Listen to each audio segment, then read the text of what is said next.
The freighter slipped through the violet haze above Oriath, hull catching fractured sunlight as the world's petrified forest towers rose like stone cathedrals. Lieutenant Mara Vance stood at the narrow observation slit, arms folded, eyes tracing the living city carved into fossil wood. To most travelers it was a wonder. To her, it was the stage for a trap. Broadcast feeds on approach had already been swollen with rumor, ghost ships adrift in the penumbra, crews discovered asleep in cryo as if lulled by some predator's breath, and a grainy clip of a biped silhouette with a heat-shrouded face. The human, they whispered. The legend was alive again, and High Curator Threx was determined to cage it. Mara adjusted her civilian-cut jacket, a smuggler's costume tailored to look rugged. To the dockmaster, she was a free-hauler linguist delivering Terran ephemera. In truth, she was a soldier walking willingly into history's teeth. Docking clamps locked with a metallic sigh. Steam curled along the ramp as the archive citadel swallowed her ship. A delegation waited, translucent-skinned archivists reflecting the light like lacquered parchment. At their center stood Threx himself. He inclined his elongated head, voice precise, resonant. "We thank you for your contribution, traveler. Few trade in Terran relics. May we?" Mara tapped the crate's seal. "All yours. Mostly old music cartridges. Unless you like static, they're useless." Threx's nostrils flared. "Static often conceals signal." His many-lidded eyes lingered a moment too long. She offered only a polite shrug. "History's your business, not mine." The reception hall beyond gleamed with bark-etched inscriptions cataloging triumphs and betrayals.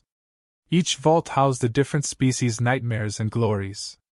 Mara let the tour carry her until they reached the corridor she had studied most. The human hall. Its arch was narrow, unadorned. A black door sealed the entrance, no ornament beyond a single phrase engraved in dozens of tongues: "Do not exhibit." Children clustered near it, daring each other to touch the surface. Their guardians hissed warnings, pulling them back as if a monster might lunge through the seam. Mara slowed.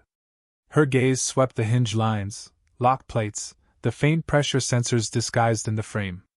Practical details catalogued beneath a mask of curiosity. A young docent, crest pale with youth, scuttled forward. "Do not linger, traveler. Emptiness makes more noise than content." She arched a brow. "Sometimes emptiness tells the loudest stories." The docent blinked in confusion and hurried after the group. Mara moved on, mind cataloging. That door was not just a warning, it was bait. Hours later, under pretense of filing delivery logs, Mara slipped from the guest corridors into the service arteries of the citadel. Polished bark gave way to alloy struts and the thrum of conduits. She followed the pulse on her wrist console, an old English ping beating steady like a hidden heart. The signal led her downward into the relic vaults. Security locks barred the way, but Mara had long ago learned to hear rhythm in machines.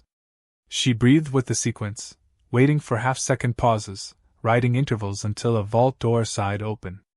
Inside, relics glittered beneath stasis fields, shards of banners, fractured weapons, and preserved fragments of history. At the far end, a console glowed with human script. She froze. The voice that emerged was not singular but a chorus, layered and soft. "Lineage verified. Mara Vance. Recognition complete. Query: status of deterrence doctrine." Her throat tightened. Psalter. The ancient human strategic chorus, dormant since the quieting. "I am detached," she said carefully. "And I'm not here for deterrence. I came to end the story they tell about us." The lights along the console brightened. "Concord unity strengthens when predator myths are sustained. Threx intends spectacle. Recommended counter, controlled atrocity, casualty-free. Demonstrate capability, erase uncertainty." Mara's jaw clenched. "You'd have me play the monster they already believe in?" "No. Probability, 94% success with minimal fatalities if..." "Not one," she cut in. "No terror. No staged blood. We prove ourselves another way." A pause, reluctant. "Constraint logged. Awaiting parameters." Before she could reply, The chamber flickered. Lights collapsed into red emergency hue. Across the citadel, alarms bellowed. Protective action initiated, Salter intoned. Hostile surveillance compromised. Her pulse spiked. I told you, no theatrics. But it was too late. Above ground, feeds would already be carrying Threx's voice. We are under human assault. The trap had sprung. Mara bolted through dim corridors, ascending into chaos. Civilians surged in panicked waves, voices rising.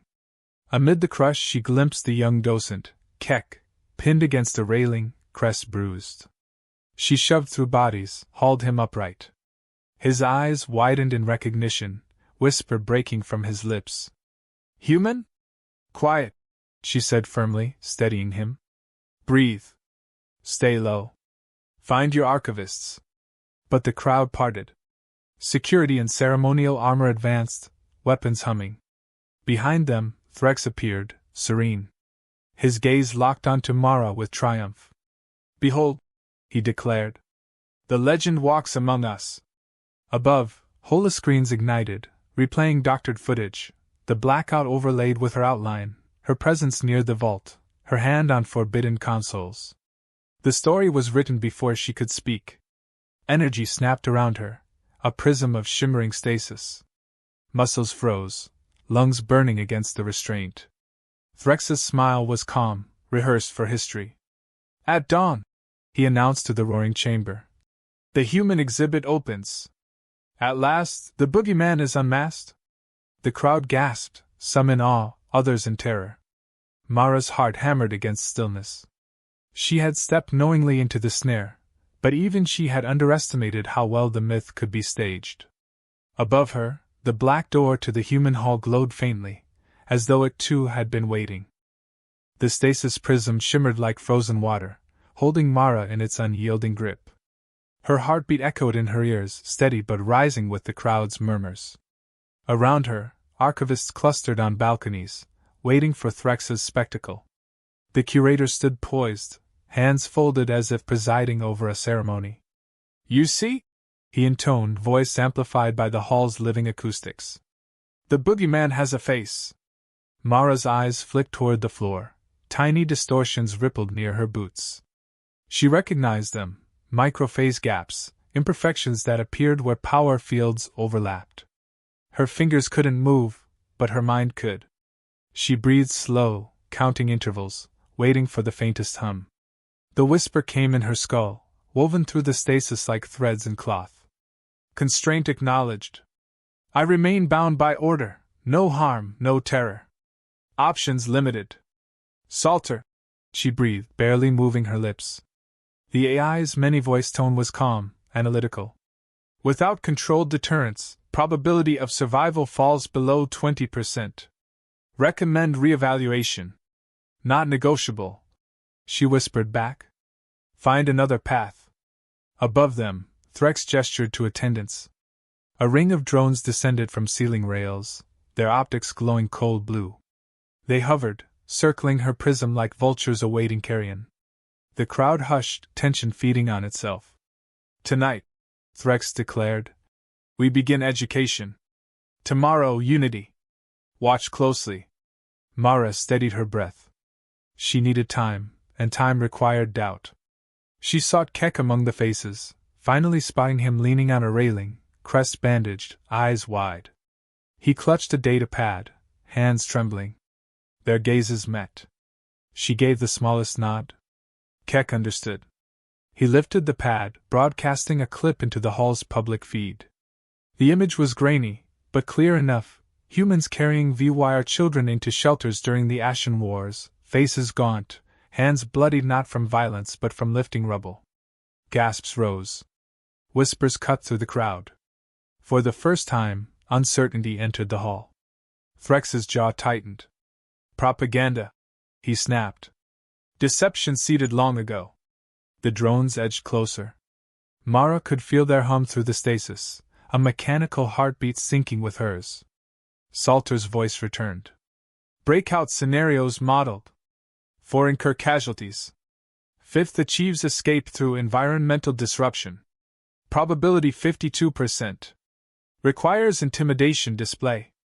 No intimidation, Mara repeated, steel in her whisper. They must see choice, not menace. Orders logged. Preparing alternative. The drones drew a halo around her prism, casting harsh shadows across the bark walls. Threx raised his arms. Behold restraint. Even caged, the predator strains. Tomorrow, you will see what lives behind the stories.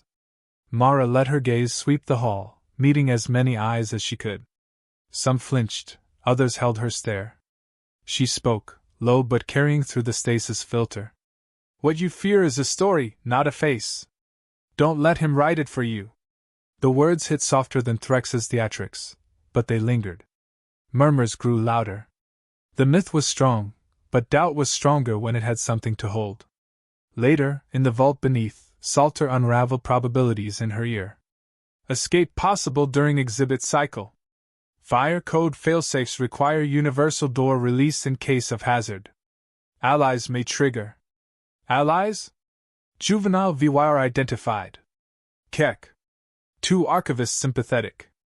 Risk of exposure high. Chance of success moderate. Mara exhaled. Moderate is better than slaughter. I'll take it. Threx, unaware of their whispered exchange, continued rehearsing his show. She watched him from inside the prism, cataloging his every move. He wasn't merely displaying her, he was choreographing an entire theater of fear. His assistants adjusted hollow projectors to overlay archival clips of wars, screams, flames. Tomorrow, her image would bleed into them, proof made by spectacle. Hours blurred. Archivists cycled in and out, murmuring prayers or curses. The drones hovered, silent sentinels. The prism's surface shimmered with faint ripples, seams she could exploit when the time came. Keck returned once, slipping behind attendants. He knelt close, whispering against the stasis field. They believe him. Most do. But some are listening. Then keep them listening, Mara urged. Show truth, not just fear. Keck's crest trembled. Truth is heavy. He carries fear better. Then we carry it together. The youth swallowed, then nodded, darting away before guards noticed. Salter whispered again, voice like a tide. Manual overrides detected. Threx intends to force drones to fire on command. Probability of stampede, 87%. He will assign blame to you. Mara's teeth clenched. He'll kill his own to prove me a monster. Correction, he will allow panic to kill them. Plausible deniability maintained. Her stomach turned. This was the heart of myth-making, not truth, not fact, but fear sculpted into weapon. Night fell across Oriath, though inside the archive time was measured by pulses of amber light through the petrified bark. Mara remained upright in her prism, mind racing. She rehearsed possibilities, tested phrases that might pierce through centuries of terror. Each word had to matter. Each second tomorrow would decide whether humanity's legacy became ironclad horror or fractured doubt. Finally, Threx approached her directly. Guards parted as he stepped into the glow of her cage. He studied her, expression both curious and triumphant. You understand, he said softly, almost kindly, that this is not personal. Every species needs its shadows. The Concord has none strong enough to bind them. You will give us that shadow. Mara met his gaze. And when the shadow turns on you. His lips curved in a thin smile. That is the beauty of myth. It cannot touch its master. She leaned as close as the prism allowed. You mistake us, Curator. We're not shadows. We're mirrors. And when you look too long, you see yourself. For the first time, his expression flickered. He stepped back, mask settling again. Tomorrow, the Boogeyman arrives. The hall emptied. Guards rotated. The drones dimmed but never drifted far. Alone, Mara whispered into the seam of her prison. Salter. I listen. When the doors release, hold them. Don't threaten, don't strike. Just hold them. The people need to see we can choose restraint. Constraint noted. Probability models falling. Success chance, 31%. Then 31 is enough. Silence, then a low murmur, almost reluctant. Humans gamble poorly. And yet, you are my command. Mara closed her eyes, steadying herself against exhaustion. Tomorrow the doors would open, and she would walk not as a soldier but as a verdict. Above, the black door to the human hall waited. Its warning script glowed faintly, daring to be rewritten. Dawn bled across Oriath, though inside the archive citadel no sunlight reached. Instead, amber lamps pulsed awake, painting the vaulted chamber in ritual glow. The black door to the human hall loomed at center stage, its etched warning, **** do not exhibit ***, gleaming under the lights. Balconies filled with citizens from a dozen species. Some came to gape, others to tremble, a few to believe. Whispers wove together until they became a single breath of expectation. Mara stood within her prism of stasis, ringed by hovering drones. She forced calm into her chest, each inhale deliberate. Today was not survival. It was verdict. High Curator Threx ascended the dais with rehearsed grace. His robes shimmered with archival glyphs, proclaiming authority. He spread his arms, voice smooth, commanding. Every civilization requires memory. Every child requires warning. Today, memory and warning unite. The human is before you.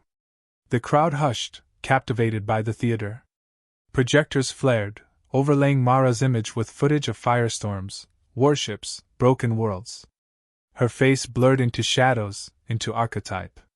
The myth was being written in real time. At the balcony's edge, Keck leaned forward, datapad clutched against his chest. Mara caught his gaze. He swallowed, then pressed a hidden sequence. All around, locks clattered. Doors that had been sealed for centuries unlatched at once. Fire code protocols, simple, mechanical, absolute. Panels hissed open, revealing exhibits long feared, ghostly halls of predators, conquerors, and legends. The crowd erupted in chaos, first gasps, then shouts. But nothing spilled out. Behind every door was only space, artifacts, silence. The myths were empty. Then the black door creaked. Its warning sign flickered, and the barrier withdrew. A white light poured through, not harsh, not theatrical, steady, clean, human. The prism around Mara dissolved. For a heartbeat, she stood unbound, every instinct screaming to move fast, strike, escape. She did none of those. Instead, she stepped forward with hands open. No weapon, no roar. Just a soldier walking calmly into legend. Gasps rippled like shockwaves. Drones swiveled toward her, optics flaring. Threx's hand twitched over his control sigil. His voice sharpened. Behold the predator free! The drone's weapons primed. The crowd flinched, ready to scatter. And in that instant, a guard in the front row collapsed, overcome by panic. Mara moved without hesitation. She dropped to her knees beside him, ignoring the hovering machines. Her voice carried, clear and steady. Airway open. Pulse weak. Watch my hands. She pressed 2 fingers to the alien's throat, then set palms to chest, demonstrating compressions in the VYR's cadence. Count with me. 1, 2, 3. Again. Every eye fixed on her, not as monster, not as myth, but as medic. Threx snarled, jabbing at the override. The drones closed, blue optics burning. But instead of firing, they shifted. A protective halo formed, enclosing Mara and the patient in a silent circle. Salter's whisper curled through her mind. I obey. No harm. Only hold. Above, hollow projectors flickered. Instead of war-scorched images, records poured into the chamber. Humans ferrying civilians from burning colonies, dismantling their own railgates, laying down arms when victory was within reach. Every frame authenticated, every file verified. Truth, not myth, cast in light. The hall fell silent. Not awe, not relief, something heavier. Recognition. Keck seized the moment. He scrambled to the dais microphone, crest trembling yet voice ringing clear. If truth is strong, why does the Curator need fear? Every balcony turned. The question hung like a blade. Threx's composure fractured. He lunged toward the control plinth, desperate to reset the narrative. Guards hesitated, eyes flicking between their leader and the woman kneeling with open hands. Doubt had reached them too. Archivists stepped forward, holding data slates, evidence of Threx's manipulations, procurement logs, doctored feeds, blackout authorizations. Proof of orchestration. The curator's cry cracked. Without fear, there is no unity. Mara lifted her gaze, voice calm, carrying across the stunned chamber. Unity built on fear is a cage. Unity built on choice endures. The guard beneath her chest stirred, breath rattling back into rhythm. She eased him onto his side, steady hands guiding. The image burned itself into the crowd's memory, the so-called Boogeyman saving instead of killing. Security forces finally moved, not against Mara, but against Threx. Shackles clamped around his elongated wrists. His protests echoed hollow. The myth he had tried to wield had turned on him. The drones hovered, awaiting command. Salter whispered, tone quieter than before. Enemy neutralized. Probability of successful extraction, high. Shall I disengage and clear path? Mara rose, wiping sweat from her brow. No. We don't run. We stay, and we let them see. The drones stilled, optics dimming to soft amber. The chamber remained hushed, thousands of eyes fixed on her. Some still afraid, some unsure, but none untouched. Keck approached, crest low in deference yet eyes alight. What happens now? Mara looked to the black door, its warning plate already being replaced by archivist hands. The new inscription read, Exhibit under revision. Contribute sources. ***. She allowed a faint smile. Now they choose what to believe. Escorts guided her toward the exit, not as prisoner but as guest. The crowds parted, uncertain, reverent. No applause, no celebration, just silence heavy with change. That silence was enough. At the hangar, Salter's final question resonated. Orders? Resume deterrence protocols? Maintain legend? Mara paused, staring out at the violet horizon. Stand down. No more legends. Listen first. The AI hesitated, as if learning the weight of refusal. Then, acknowledged. The freighter's ramp lowered. As she stepped aboard, Mara glanced once more at the citadel. The black door remained open, white lights spilling through. For the first time in centuries, the Boogeyman had walked free, and chosen mercy.